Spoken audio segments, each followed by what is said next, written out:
Hi guys, and welcome to Honey and Me. I'm Susan and this is my RV Honey. Today in Honey, we are going to tackle a job that I have been putting off for way too long, but has been driving me crazy. I'm going to remove the carpeting that is on the wall behind the cab of the truck. It's accumulating tons of dog hair and it's disgusting. I've tried vacuuming, a lint brush, rubber brush, it just seems to weave itself into the fibers of the carpet. Well, today that carpet is going in the garbage.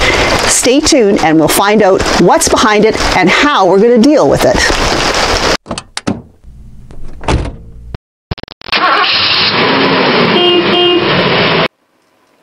Let's take a look at some before photos of the wall carpet.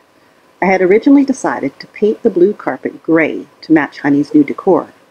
It did look okay, but it didn't help with the collection of dog hair, so it's gotta come out. The flooring was not really tacked down very well. You can see there's some glue here, but at the front of it, it actually wasn't attached at all. And I'm going to take a carpet off of the two sides. We're going to take this carpet out, but I'm going to take the bottom part down here out right now because of having this flooring stuff out of here. And I'm just going to pull it and we'll see what's underneath. Well, that was easy. Now I'm probably going to have to get a knife because it actually goes underneath the cupboard there. Inside the cupboards there is still carpet. So they obviously carpet the whole thing before they actually build anything into the RVs. So I'm going to go and grab a knife and cut that. Okay, so I've gotten most of it out. It's really gross. Like, you know, the carpet is so unhealthy. I'm going to have to continue cleaning this up and getting all these bits and pieces out. Okay, so here is the other side coming out. So now I need to unscrew the air extinguisher thing. Okay, all the screws are out. I'm going to take it off and see what's behind there. Oh. Okay, well, we'll take the carpet off and see what else we can find in there. When we rebuilt the cab over, we had just kind of peeled this back and put in the new bed base. And so what we had done was with the carpet, we had just brought it back up and screwed it in on the top here. So I've undone those screws and the whole thing just peels back like that. And you can see this carpet was glued to this paneling of some sort. It actually looks like the paneling that was on the walls in the RV before I painted it. Okie dokie. So I have got the piece of carpet off, and these rips here are where the carpet was attached to the space between the plastic covering that makes the cab look all nice and the back that it was glued to. So it was tucked in here, and this here is a self-tapping screw. There was this one, there was one stuck in between. The screw was stuck in there. So we had one self-tapping screw here, one up top there, and then it was screwed in here into the wood, but basically I think that was it. There didn't seem to be any in the bottom. I basically used my screwdriver to pry things out, as well as the X-Acto knife to cut the carpet around these screws rather than trying to get into this screw head and disrupt this plastic stuff that's here. This is what we are looking at. Back up here. As far as this side goes, I still have to get that last bit of carpet off down the bottom there. It seems to be tucked in underneath a piece of wood, so I'm going to have to deal with that. Just wondering if I shouldn't take this piece of paneling stuff off and cut use it for a pattern to cut another one. That might not be a bad idea. So we're kind of just going through this together, trying to figure out how to do this. I still have the driver's side over here. Hi, Freddie. Freddie's not happy right now. He has a sore foot. That he had a piece of grass, or a piece of like a seed from a long piece of grass stuck in. So he's got a bit of an owie foot.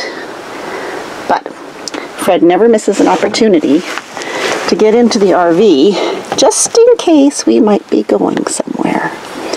But right now he's in need of a bath. 2 months at home, running around in the bush. He's got all kinds of burrs. Doesn't like to be brushed. Every time he goes out, he gets all these little seeds in his fur. He's even got a little owies on his nose from digging. Hey. Yeah, he's an adventure boy. A little adventure dog. He's supposed to be a froofy dog, but he's not. Anyway, you can see his little owie on his paws down here. He's been licking it. Poor Fred. Anyway, here is the carpet on this side that we now need to get rid of. And I'm assuming it's going to be exactly the same underneath as that piece. So I will have to figure out something that I can use to cover this space in here. Because once this wood is back on here and I cover it with the vinyl flooring that I used on the base of the sofa, then there's going to be this big space right here, which is really ugly, and we're going to need to cover that with something. Okay, I undid the screws that attached this to the top of the bed base, so that's just ripping off like that, just like the other one. Look at all that dog hair. See, that's why I don't want the carpet in here. It's gross. That's disgusting. Well, that was interesting. I managed to get the board out, which is right there. It's all open in there. So now I can fit another piece of wood in there, and I'm debating whether I should cover them with the flooring stuff first and then put them in there, or cover them after they're in there.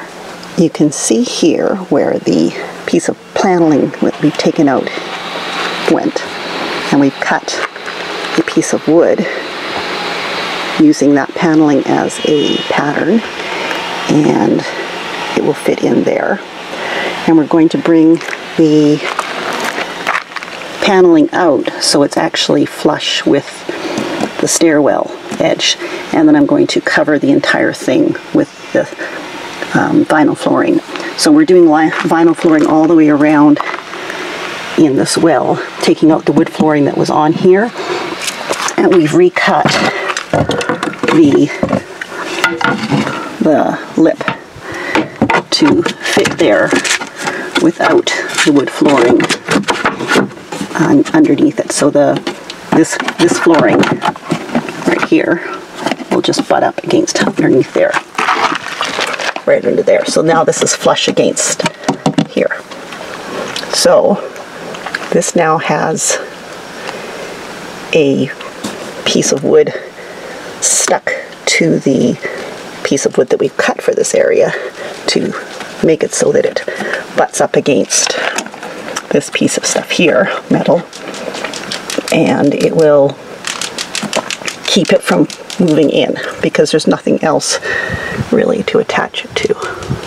And on the side that is behind the driver's side of the seat, what we were able to do is just fit the new piece of wood in here and screw it in from under the sofa bed, and then also to the piece of plywood that is the base for the overcab bed. So that's screwed into that, and the other side will be screwed in up there as well, but we have to wait for the other side to dry.